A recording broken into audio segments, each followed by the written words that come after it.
अस्सलाम वालेकुम दोस्तों। आज हम बायोलॉजिकल मेथड के रिमेनिंग स्टेप्स को एक्सप्लेन करेंगे।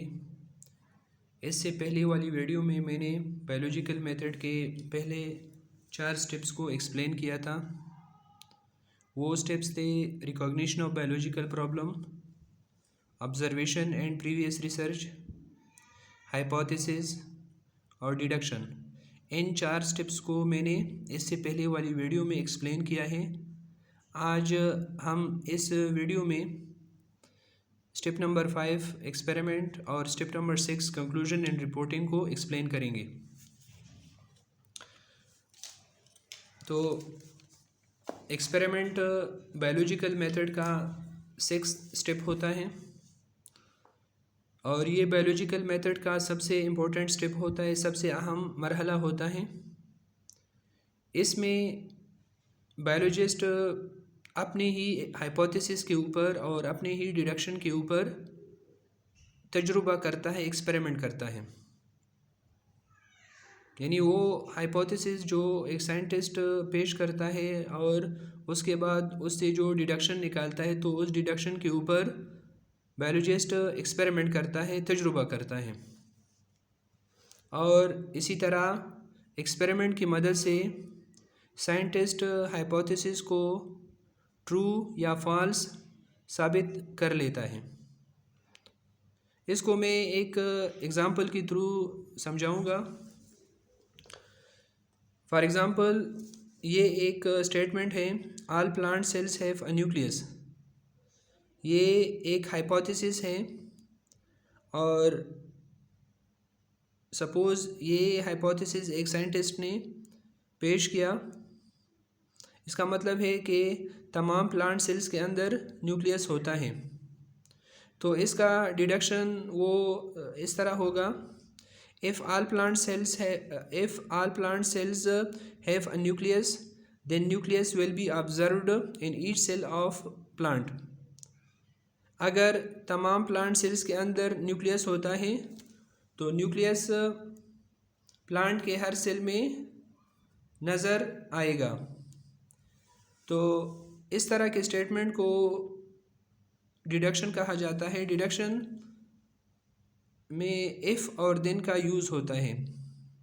इफ़ स्टार्ट में यूज़ होता है और देन मिडल में यूज़ होता है, दरमियान में यूज़ होता है। वो इस डिडक्शन के ऊपर किस तरह एक्सपेरिमेंट कर सकता है?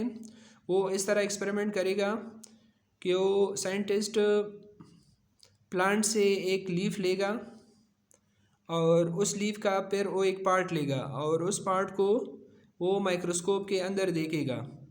अगर उस साइंटिस्ट को उस लीफ के अंदर मौजूद सेल्स के अंदर न्यूक्लियस नज़र आते हैं तो फिर वो कहता है कि जो डिडक्शन मैंने बनाया था या जो हाइपोथेसिस मैंने बनाया था वो सही है, वो ट्रू है। और अगर उसको उस लीफ के अंदर मौजूद सेल्स के अंदर न्यूक्लियस नज़र नहीं आते, न्यूक्लियाई नज़र नहीं आते, तो फिर वो अपने डिडक्शन को भी रिजेक्ट करता है, अपने हाइपोथेसिस को भी रिजेक्ट करता है और फिर वो एक नया डिडक्शन और एक नया हाइपोथेसिस बनाता है और फिर उनके ऊपर एक्सपेरिमेंट करता है। और ये उस वक़्त तक ये मरहला या ये स्टेप जारी रहता है जब तक साइंटिस्ट को सलूशन नहीं मिलता।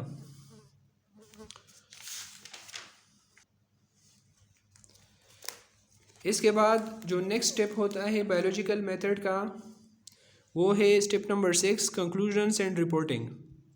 कंक्लूजन नतीजे को कहते हैं और रिपोर्टिंग का मतलब है रिपोर्ट पेश करना। तो biologist collects data from his experiments.